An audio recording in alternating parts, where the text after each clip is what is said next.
Welcome to season 2 of the Mixtape with Scott. Before I introduce to you my guest today, I'd like to read you those 3 sentences from Hold Me Tight, 7 Conversations for a Lifetime of Love by Sue Johnson. We use stories to make sense of our lives. We use stories as models to guide us in the future. We shape stories, and then stories shape us. That's the end of that. So as I've repeatedly said, this is not your typical economics podcast. It's not where you come to hear economists debate fiscal and monetary policy or talk about projected inflation or output gaps. Rather, this is a podcast devoted to the personal story of economists, scientists, and authors. I do this podcast because I'm interested in the story of 20th and 21st century economics, but I'm also interested in the personal stories of 20th and 21st century economists. In fact, I feel like you can't understand one without the other. I'm interested for their own sake. I love economics and I love economists, and just am interested in the people who wrote the papers that I've read. But I also want to meet these people. I want to hear their stories. And if I'm lucky through the connection, like Sue Johnson said, maybe make sense of my own life, and which doesn't always feel sensible, and navigate it a little bit better. So today I had the pleasure of talking with Dr. Derek Neal, the William C. Norby Professor in the Economics Department at the University of Chicago. For those who don't know him, Derek has had an illustrious career as a labor economist, studying things like education, wage gaps, mass incarceration, topics in personnel economics, and more than I can summarize. He's a superb, careful empiricist in the Chicago tradition, whose papers will be read, I suspect, for a while for their insights and what it tells us about American workers and American labor markets at this time in history. It was a wonderful opportunity to also just hear his personal story and just be present with him. Thank you so much for tuning in to the Mixtape with Scott. I'm your host, Scott Cunningham. Well, it is my pleasure to have on the podcast Dr. Derek Neal. Derek, thank you so much for being on the podcast. Glad to be here, Scott. Can you tell us, for the sake of the audience, I said your name, but you can tell me your name, your job title, and who your boss is. My name is Derek Neal. I'm the William Norby Professor of Economics in the Ken Griffin Department of Economics at the University of Chicago. And the closest thing I have to a boss is my wife, Cheryl Neal. Neal. All right. Yeah, that covered all the bases. Good. All right. So here's an icebreaker question. What is one vacation that you took as a kid, good or bad, that to this day you kind of still think about it every now and then? We did take a trip when I was a teenager to the Smoky Mountains. And we went because my dad's family was having a family reunion, and on his side of the family, it was kind of a once in a decade or more event, whereas we, for years, every June had gone to a family reunion on my mother's side. And my dad was from a family where people were a little more educated than on my mom's side, and my mom had been born in this very rural area of Georgia near the Georgia-Alabama line. And he had always kind of teased her, about being from the backside of nowhere, where the road ended. And then we saw this little cabin hanging off a mountain in the Smokies where he was born. And we gave him grief about, all of this stuff about kid and mom about being from the backside of nowhere has to stop. Because this is as close to the falling off point as you can get, That's awesome. Oh man. Okay, great. All right, perfect. That's hilarious. So so where'd you grow up anyway? You grew up in the South, but where was it? I grew up in a little town in Georgia. Oh. LaGrange, Georgia. If you take I-85 and head southwest out of Atlanta towards Auburn, it's 3 Waffle Houses before the Alabama line. So that's how you find it. That's how you find my house, my mom's house. If you hit the 4th Waffle House, you've gone too far. You need to go back. That's right. No, you haven't. It's 3 Waffle Houses from the Alabama line. Oh, okay. All right. Yeah. If you go to if you get off at the 4th Waffle House, You're in Alabama. You've gotten off one exit too early. Oh, too early. Got it. All right. There's 13 exits between Atlanta and the Alabama line, and 12 have a Waffle House. Okay, that's awesome. Great. All right. So what did your mom and dad, what did your parents do for a living in that? So how it was, what was the town again? Laverne? What'd you say it was? LaGrange. LaGrange. Okay. What So they do? my dad was the guy that would in little small towns in the South in the 60s and the 70s and well into the 80s, Sears had catalog stores, and it was the original Amazon.com. Or the original, Amazon market, because they had a few things in the catalog store like lawnmowers and appliances that you could buy on the spot. Everything else you ordered out of the catalog, and then you came and had it picked up or it was delivered. And one of the things that you could do through the catalog service was you could have your house remodeled. And so if you wanted new kitchen cabinets, or you wanted a fence in the backyard, or a new roof, my dad came to your house and he did all the measurements and worked up an estimate. If you said yes, then Sears remodeled your house with Sears parts and subcontractors that my dad arranged, and he got a commission if there was a profit. That was what he did for about over 35 years. My mom was originally a clerk and then an office manager for Metropolitan Life. So they both worked for these 2 really large companies that dominated their industries when I was a kid, and then declined over time. Oh yeah. Did they end up staying in that town after, are they still there now? My dad passed away about 7 years ago. Okay. And my mom still lives there. Oh, okay. Is it the same town when you go back? Does it feel familiar? Or does it feel kind of different? They built a Kia plant like 10 miles away about 10 years ago. And that really changed the feel of downtown. So I could take you to some of the restaurants in downtown now and, blindfold you, drop you in there, and then take the blindfold off and tell you that we were in some kind of hipster bistro on the north side of Chicago, and you'd believe me. It wasn't like that. Whereas there were no places like that at all before the Kia plant. Right. Yeah. If you had done that to me, it'd been like the Sonic or something as a kid. Right. Okay.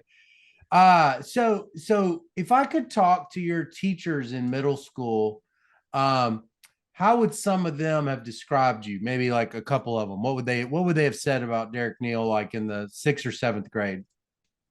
Troubled. Troubled or trouble? Both. Really? What kind of description? I was very hyperactive, and very undisciplined. I wasn't mean. I wasn't getting in trouble for fighting and stuff like that, but I got in a lot of trouble for, just being unfocused on what I was supposed to do, talking when I wasn't supposed to talk, being in the place I wasn't supposed to be, not I don't think there was any kind of belligerence to it. It wasn't a matter of intentionally choosing to rebel, but there were serious impulse control problems for me well into the early high school years. Mm, mm. What do you think that was about? I mean, not to be offended, but that sounds like attention deficit disorder or something like that. I have no idea. Huh. I really don't have any idea what caused it. I'm very thankful that I had parents that always communicated, we expect you to get better, Mm, and you're going to get in trouble if you don't work hard at getting better. mm-hmm. But B, we love you and this is going to work out. Yeah. I mean, there was never, especially for my dad, there was never anything but quiet confidence. Mm, mm. Yeah. That's so in high school, was it still like that in high school? Did you find yourself being pretty hyperactive and getting into trouble in high school? It gradually got better over time. Yeah. But it was probably my senior year before kind of there were no issues kind of socially with other kids in terms of being picked on or stuff, and no issues with, you know, teachers being aggravated by my kind of lack of having it together. Right. Huh. So was it disrupting your schooling? Were you like, how were your grades like? Oh, I didn't have the grades that I should have had, but especially by high school, I had things under control enough that, you know, I would have had, you know, what people would have called good grades. Uh-huh. Yeah. Okay. So was it masking a little bit of your skill? You think your teachers could like just separate the signal from the noise a little bit at all? Um, you know, my mom keeps everything, Uh-huh. and I found like when my dad died, we were helping her go through stuff, and I found some old report cards. Uh-huh. And I was shocked by two things. One was before high school, before I started to calm down a little bit, I didn't remember, you know, how many B's I got. Mm. Um, uh, but the second thing was in the younger report cards, I was kind of shocked by the ubiquity of, you know, he's really smart. He can do better than this. We got to find some way to just get him to focus. Oh, they could tell. Well, the teachers all thought that, you know, when I was in elementary school that, you know, I was much better than my academic record, and that, you know, I need I needed. I mean, if this was a long time ago, I mean, I'm almost 60. I think there's some chance that rather than just everybody sticking with me and letting me work it through it, I would have been heavily medicated if I had been born in 2013 rather than 1963. Yep. Totally. For good or for ill. Right.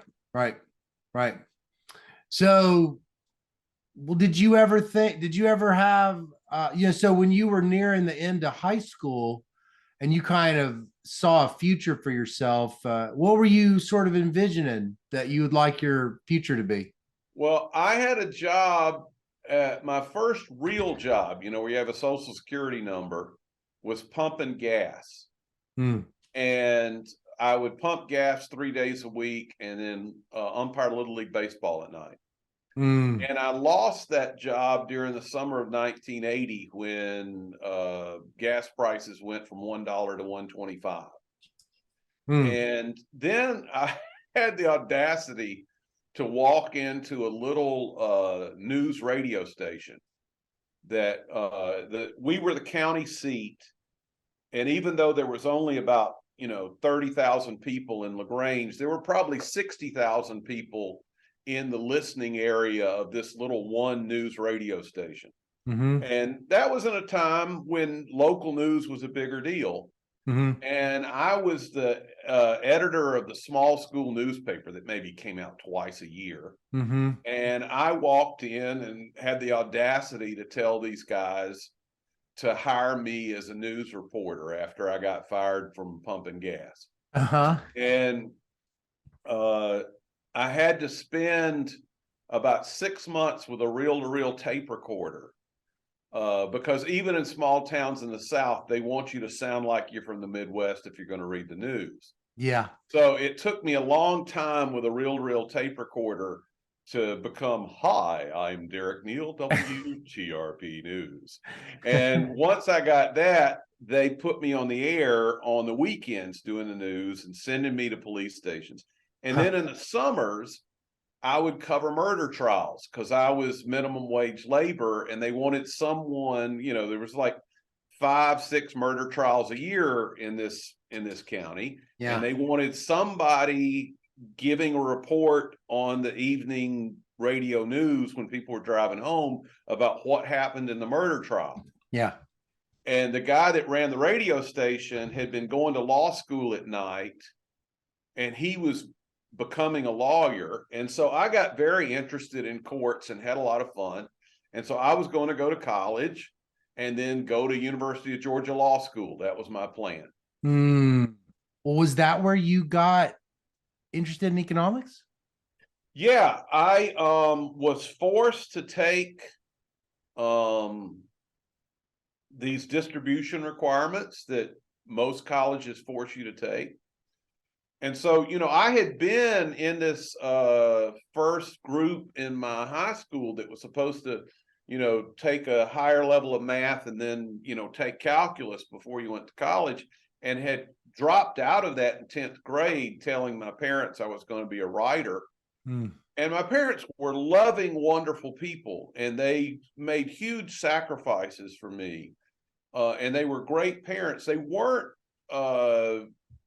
terribly well educated. My dad had gotten a 4-year degree at a night school. It was an extension campus of the University of Georgia, and was the first to graduate from college in his family. My mom was the first to graduate high school in her family. And so they didn't really know enough to say, no, you don't know what you're going to do. Stay in the higher math track. And so I showed up to college thinking I was going to be a history major and go to law school, and was very happy doing that. And then I had to take principles of econ. And about 3 weeks in, I knew beyond a shadow of a doubt that if I could make up the math deficits and actually make it through grad school, this is what I wanted to do. Wait, so what? You were a freshman or a sophomore? I was a sophomore. I had a late birthday, so I started college early. I was 18 years old when I started this class. Do you remember that professor's name?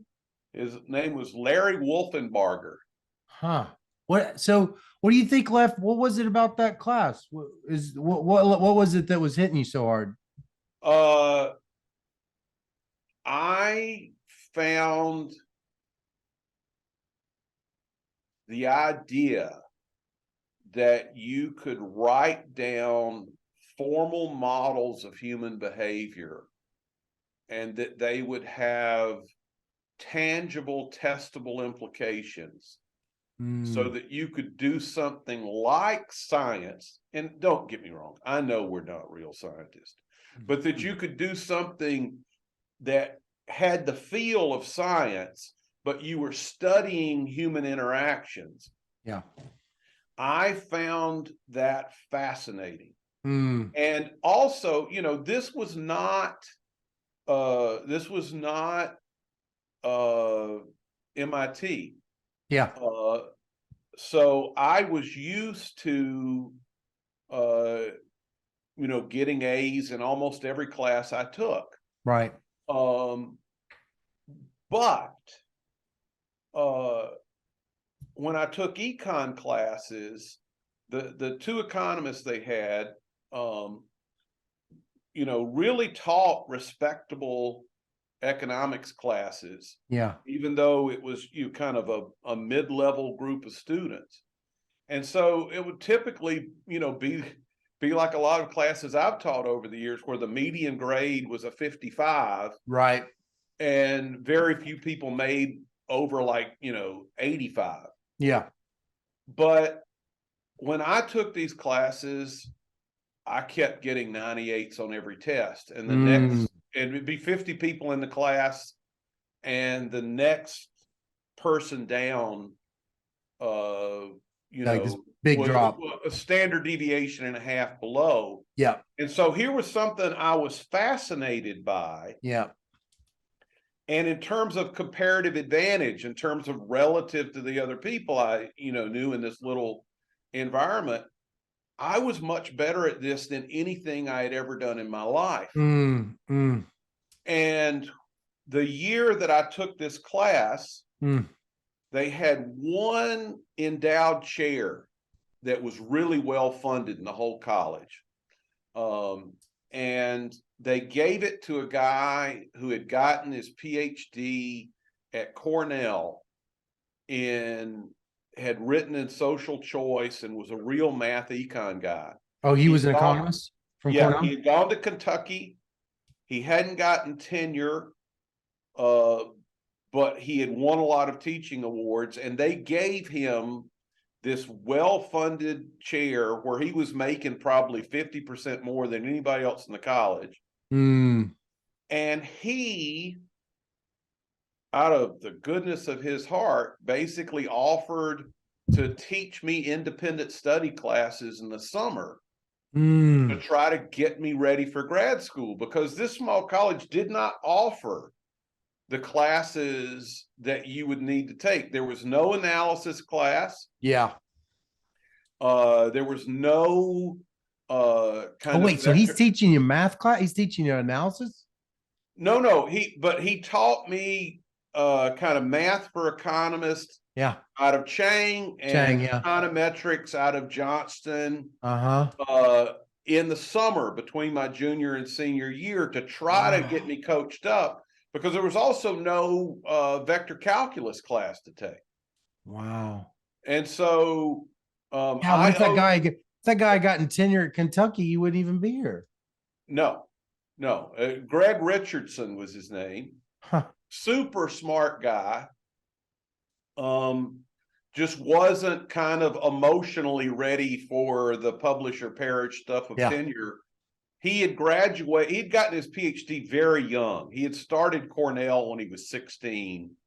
And he just, he was a super smart guy, but had just not done well with responding to the criticism and referee reports. Yeah.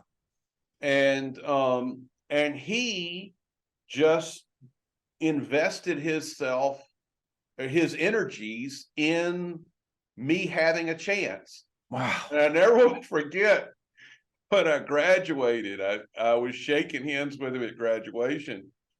And he said, you may have the best economic intuition of any student I've ever taught.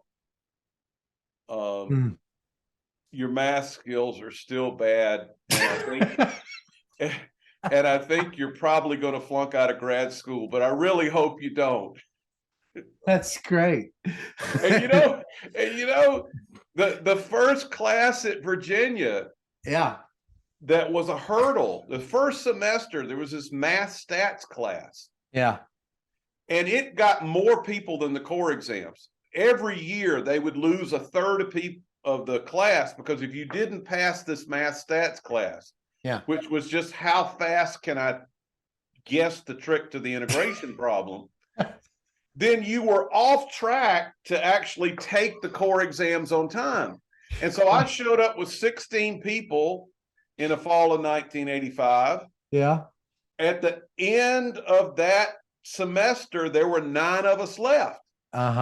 And so that on that yellow piece of legal pad that posted the grades on the doors. Yeah. There were 9 names, and there was a big black line, or there was 9 student ID numbers, final grades, and a big black line, and then there were 7. Yeah. And my student ID and my 43 average for the class were sitting right on top of the black line. I was the lowest passing grade. And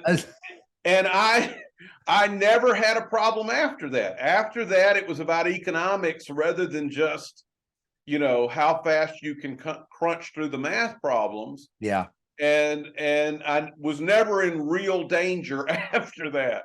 Yeah. But, people might laugh at this faculty advisor from undergrad that said, I still don't think you're going to make it. Yeah. But, he was only this far from being right. That's right. It was a pretty good guess. Yeah. Plus or minus a point. And he got it right. Yeah.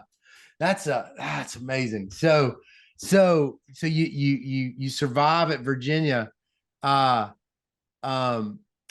Which professors there, looking back, do you think had sort of made the biggest difference on you on the trajectory you went on?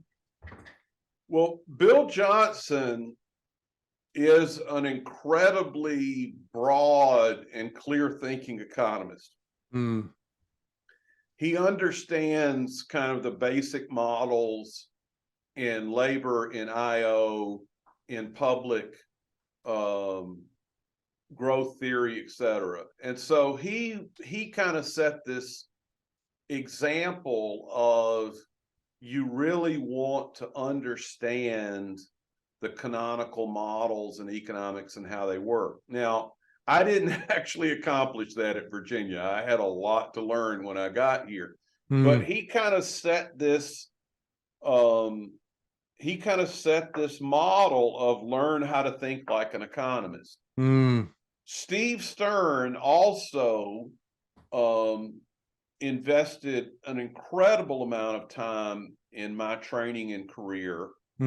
And he really stressed, if you're going to estimate something, if you're going to write down an econometric model, let's be careful about tying the economic model you wrote down to the empirical model you're estimating. Right. And he was very good on forcing people to be very precise about, why is this empirical method actually a test of that model explicitly or the implications of the model? And then I would say Ed Olson. Ed Olson was an incredible mentor in that he really stressed clarity. I mean, if you gave Ed a copy of something you wrote, it was going to come back filled with red ink that was basically going to ask, not only isn't there a better and more economical way to write this, but isn't there a way to write this that's more accurate, where you're really saying exactly what you mean? Yeah.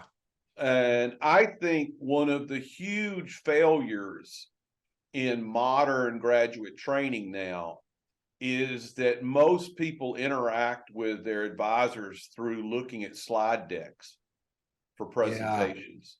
And there are just not that many advisors who say, write the whole thing out, give it to me, I'm going to read it carefully and give it back to you with comments on every page. And I try to do that because I really believe it's important. Nobody gets their slides published. Right. And at the end of the day, my colleague here, Fernando Alvarez, quotes one of his favorite writers who once said, writing is God's gift to us so that we know how sloppy our thinking is. And I really believe that we do our students a great service if we really invest in helping them write clearly. Yeah. Yeah. Yeah. Let me ask something. So, on the website Reddit, there's these subreddits, which are like these little websites within the website. And there's this one called Explain to Me Like I'm Five, where you can ask these people on the subreddit, a question that you think is really hard, but you know that if you just ask them to explain it, you still wouldn't even understand the answer. So then you say, well, explain to me like I'm five. So this is what I want to know. Explain to me like I'm five. Why are you a labor economist? Why aren't you a macro economist or a health economist? When I was in grad school, there's no way in the world that I had the math background to actually be successful working in a field like macro. Okay. Grad school would have taken longer. The second thing is macro has never been, because the data is just not there. Macro has never been as fully part of this paradigm that I talked about that got me excited when I was younger of here's a model, let's test it. Right. And so I went to grad school expecting to choose among the applied micro fields. And at that time, I took IO and I took labor. And I thought IO was a hot mess. I mean, there was just a lot of running bad regressions in 1985. Right. And they weren't making a lot of progress on really finding ways to estimate things that fully reflected what was in the models. Right. Now, 1985 was probably still before we saw a lot of progress that we would now think of and related to causal inference. Yeah. But there were a lot of people in the 80s who were thinking seriously about let's model where the sources of unobserved heterogeneity are. Let's be very careful about the assumptions that we're making to get identification. Let's model the selection process. And you might have had to lean on parametric assumptions to get things done, but people were taking the causal questions in labor much more seriously than they were in IO. Yeah. And that was how I ended up in labor. So, so you end up in Chicago. You leave Virginia and get a job in Chicago. What did that feel like getting that offer from Chicago? Well, so you got to remember, I don't. How old are you, Scott? 47. Okay, you don't remember. So when you applied for a job in those days, the students didn't have email accounts. Right. And not all the faculty at every university had email accounts. So when you applied for a job, you paid $13 to copy 3 papers and then ship them by FedEx.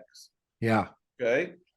And so I had taken the job openings for economists, and I had found like 137 places to apply to. Oh my gosh.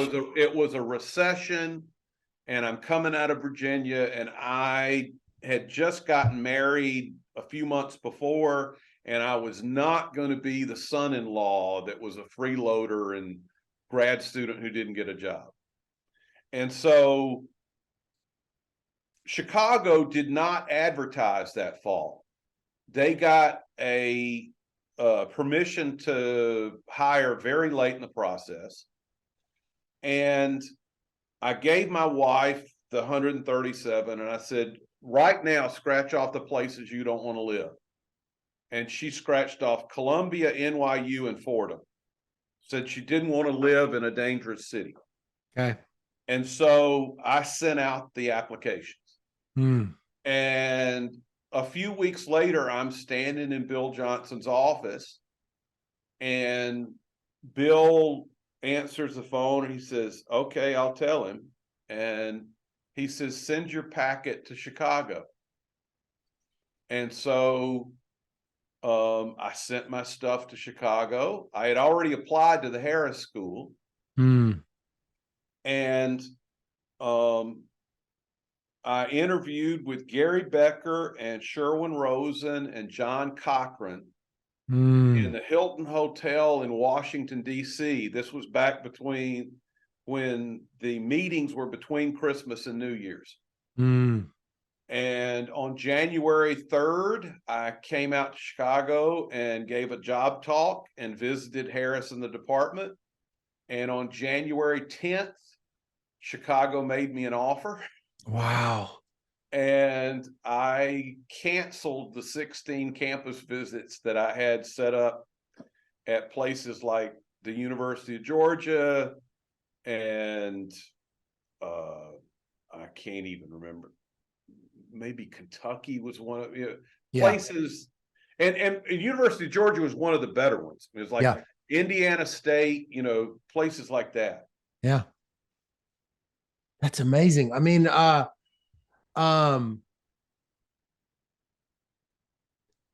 what was who were your champions, you think, in that were just like, we gotta have him? I couldn't answer that question. I know that after I got here, I was treated incredibly well by the senior faculty. And Sherwin Rosen from that day that he called and made me the offer until he died, treated me like I was his son. He was one of your closest colleagues? I've never had anyone that I've had a lot of great colleagues. Yeah. I've never had anyone that invested more in me than Sherwin did. Well, I'd be curious a little bit about that relationship. I mean, what was the investments you think that has made you what was he doing, and how are you different, you think? So back then, the only place to eat lunch on campus really was the faculty club. Right. All of the places that we have now where you could go and eat lunch didn't exist really. There were a few sandwich shops that were overrun with students, and then there were the student dining halls. And so every day there was a table that was reserved for lunch at the Quad Club for some workshop. And now we have things catered, and you go to the workshops at lunch and you eat while you listen to the paper. Then there was this tradition of everybody reading the papers before the workshops. And so people would have read the papers. You would go to lunch and discuss the paper. And then at 3, you'd go to the workshops. And I got here in August, and the only place to eat school wasn't until October. The only place to eat was the Quad Club. And I went in and kind of sat by myself in the back because I really, I didn't want to go join anyone else's lunch table. And Sherwin saw me over in the corner. He was sitting at a table that Mert Miller kind of held court at. And he walked over and said, "What are you doing? You're supposed to eat with us." And that began a thing where he basically, it was kind of a de facto thing that I was expected to walk by his office and go to lunch with him every day. And I sat beside him, and lunch in those days was, you talked about economics the whole time. Yeah. You might talk about the paper, or it might go off into some other area of economics. And the people at that table could all kind of solve the canonical models in public and trade and IO and labor in their head. And so the conversation would just go all over the place. Right. And I would not understand a lot of stuff. And then on the way back, or sometimes during lunch, I would ask Sherwin, what are we talking about? And he would take me back to his office. He had this antechamber in an old building where it was set up where your secretary had an office outside your office if Uh-huh. you were like a full professor. And he had taken that area and turned it into a library. And he had hundreds of econ books. Uh-huh. And he would go in, he'd pull off a book, and he'd say, read this and we'll talk about Mm. it. And you know, I remember I spoke at his memorial service, and I told people that the most memorable thing that ever happened to me as a new assistant professor, I was sitting there one day when we got there early. Nobody else was there. It was just Sherwin and I. Yeah. And I felt his hand on my knee. And I looked, and he said, Derek, I just want to tell you that we're all really glad you're here. You fit in. Mm. How'd that make you feel? Unbelievable, because I had come from this kind of middle rank PhD program Mm. to, at that time, by far the best group of labor economists in the world. You had Murphy, Heckman, Becker, Rosen, Lazier, Tappel, Bob Willis, Joe, you know, Bob Yep. Lalonde, Canis Prendergast. I mean, it was an incredible lineup. Yep. And every day I felt like, oh boy, have they messed up. Sure. And Sherwin had this social awareness and also this kindness Yeah. where he told me exactly what I needed to hear most. Mm. Mm. Wow. Wow. That's a beautiful story. He sounds amazing. That was really I bet you feel fortunate you got to cross paths with him and be close with him like that. Yeah, it's bittersweet Yeah.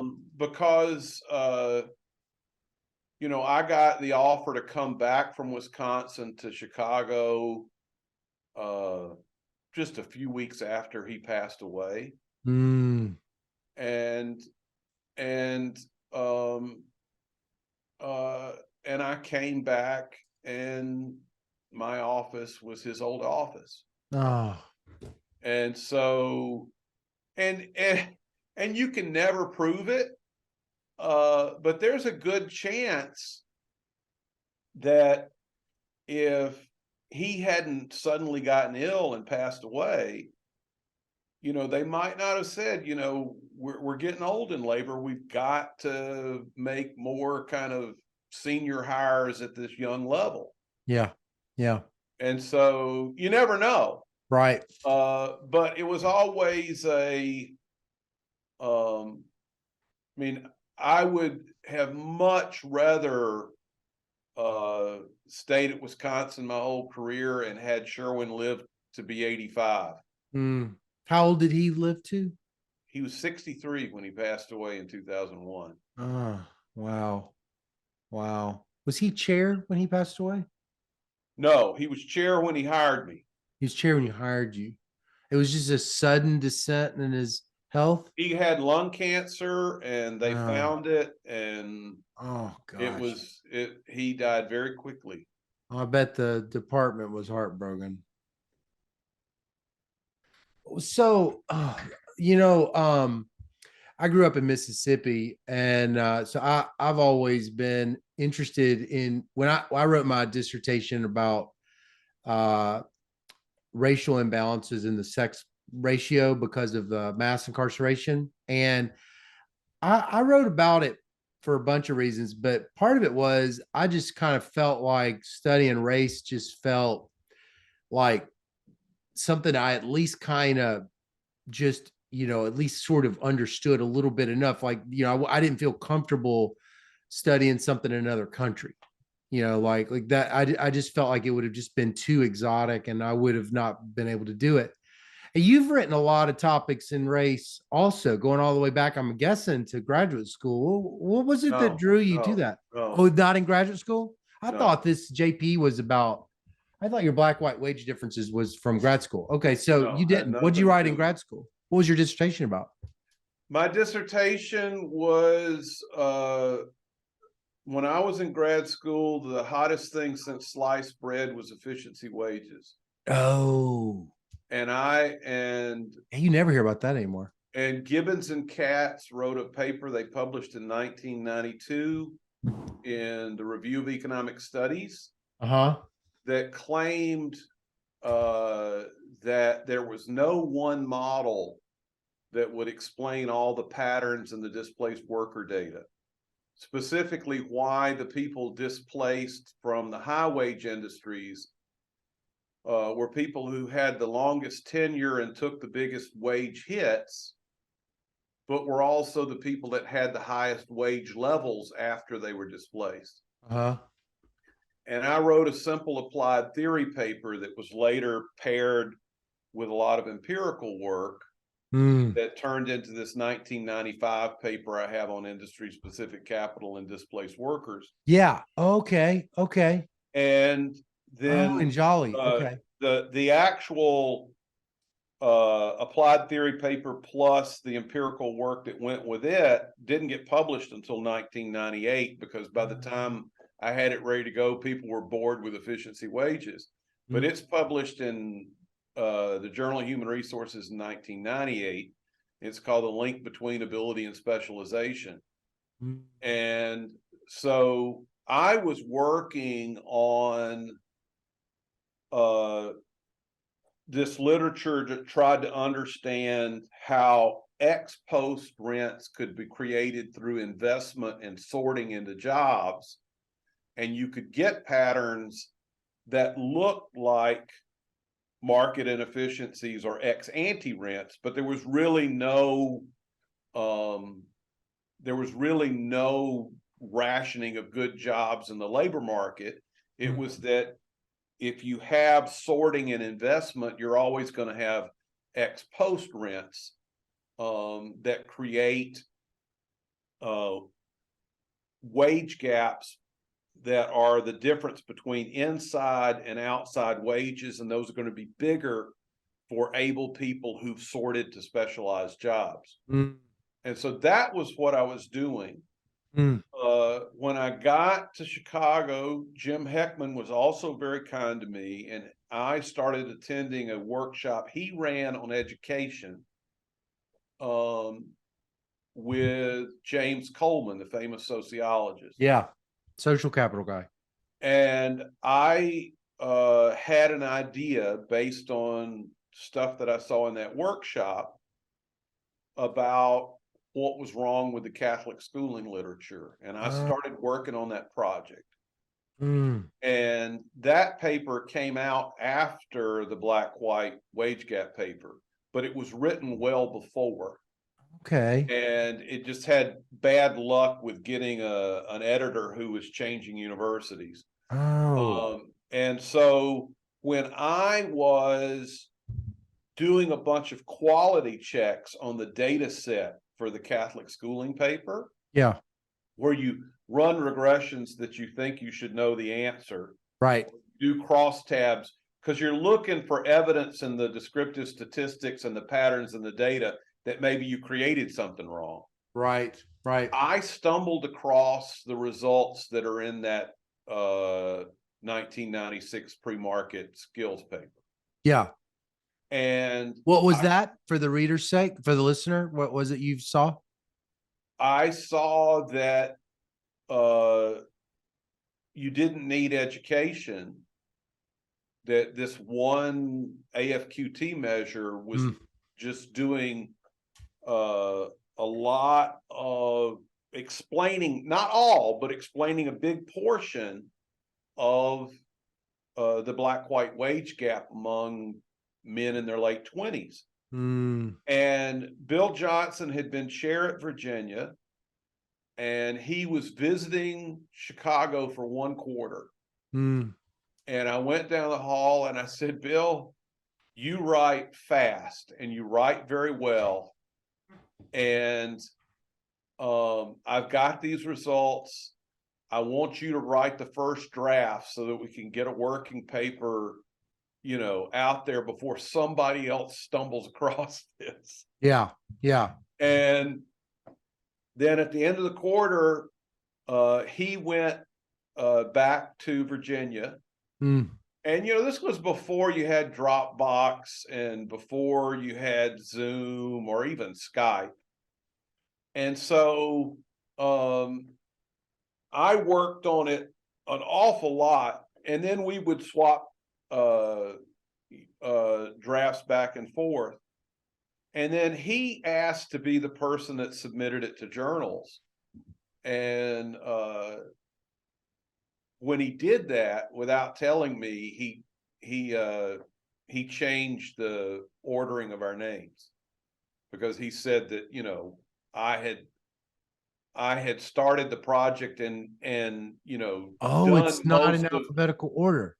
It's yeah. Neal and Johnson. He said, look, I wrote the first draft, but you did everything else, and you should get credit for this. Yeah. And so a lot of people think that because he switched the order that I must have done this in grad school. And and nothing could be further from the truth. Oh. This whole thing was just an accident. I discovered this pattern not having any intention of ever working on black-white labor market stuff, but trying to make sure there weren't any programming errors in my Catholic schooling paper. That is fascinating. And then Bill happened to be visiting Chicago at the time, and he is an incredibly good writer. And at that time, and he was incredibly fast at getting a good first draft. And at that time, I was at best a mediocre writer, and I was slow. And I was scared to death that someone was going to find this set of results I'd put together before I could get a paper together. Yeah. Yeah. Because it was a $20 bill laying on the sidewalk. And I think the other thing was, since the day I had shown up at Chicago, Sherwin, also Gary, but Sherwin and Jim especially, had kind of beaten through my head, think about the world through the lens of Ben Perath. Okay. And so that was the lens that I used to write the paper. What does that mean? I don't know what they mean when they say that. So, Ben Perath wrote this 1967 paper on life cycle human capital accumulation as an optimal control problem. Uh-huh. And the early literature kind of thinks about individual heterogeneity as differences in the initial skill level that you bring to adulthood. But that's really the wrong way to think about it. If you don't take logs before you start, you can't get the model to fit the data that way. And nobody gets paid in log marginal products. Wages equal marginal product of labor. But if you say, hey, this scale parameter on the front of the human capital production function, this scale parameter really tells you how efficient you are as a learner. Yeah. And now let's see what that will do as a source of heterogeneity. Yeah. Then you can take, a few minutes with MATLAB, and just by hand, you can create life cycle earnings profiles for different education groups, taking the other parameters out of the literature and just by hand spacing apart the different learning efficiencies. You can create profiles that look very much like the data. And so that was the lens through which I wrote this paper that said, if you really want to test for the existence of labor market discrimination given skill. You want it to be skill that exists before people enter the labor market. Because if you wait until after they enter the labor market, well, then two people that brought the same amount of skill could end up in different places because there was some discrimination barrier that prevented one group from investing in efficient ways using their skill. And so the way that would be most faithful to Ben Perath is to get the skill early and then look out past the crossover point, past the place where more educated people start, earning more than less educated people, and look to see how that initial condition that's a proxy for your learning efficiency would explain or not explain racial wage gaps at that point in the life cycle. And so it was all luck. I found the result by trying to check programming errors for programming errors in another paper. I was able to get the first draft written quickly because Bill agreed to write it for me. Right. And I had the right paradigm when we started working and polishing. I had the right paradigm to frame the results because Sherwin and Jim had beaten into my head for 2 or 3 years. Think about Ben Perath. Think about Ben Perath. Think about Ben Perath. Wow, that's crazy. The way you're telling your story, you're telling your story like there's been a lot of fortuitous events. This guy at your college and then this and meeting Sherwin the way he was. It seems like you at least tell your story like you've been very lucky. My dad was the son of a Methodist minister. He would be very disappointed if I said yes to that, because he would want me to say that I have been blessed.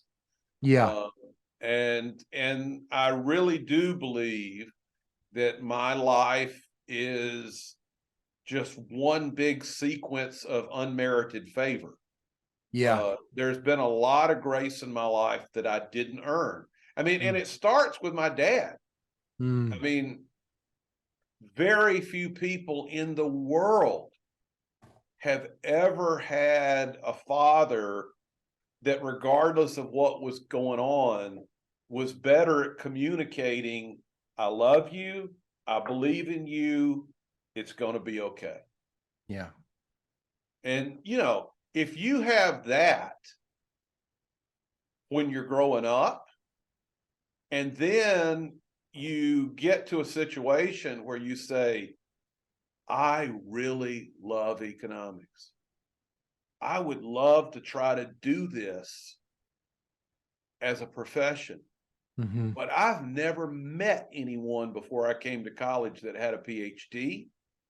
I don't have hardly anyone in my family that ever got a lot of formal education. I have no idea what I'm getting myself into. Reaching the place where you can say, I'm going to go for it anyway, and if they tell me I'm too stupid and they send me home, it's okay. Being able to have that thought process starts with having a dad that says, I believe in you, I love you, it's going to be all right. And I always knew that if I had been below that line at Virginia and got, flunked out of grad school and got sent home, they would have, my mom would have been happy because I would have been living closer to home, but there would have never been anything but, we love you, we're proud of you. That's That's a wonderful blessing. Yeah. And for some reason that I never understood, Sherwin, Jim, and Gary, but especially Sherwin, they all thought that I had potential that I didn't see in myself. Mm, mm. And they treated me as if they expected that I had a shot. Well, Derek, it's top of the hour. I just have so thoroughly enjoyed this conversation. I appreciate you. Appreciate you sharing with me everything. Appreciate that, knowing a little more about you. I feel so glad you're in the profession, and really thank you for your. I thank you so much for this conversation. It has meant a lot to me. Well, I appreciate having the chance to talk to you, Scott. All right. Well, you have a nice night. All right. Next time I make it down to Baylor, you can buy the brisket. That's deal. All right. I'm gonna hold. You can hold me to that. All right. Bye bye. All right. Gotta see us through. Honey, you need me. Baby, I need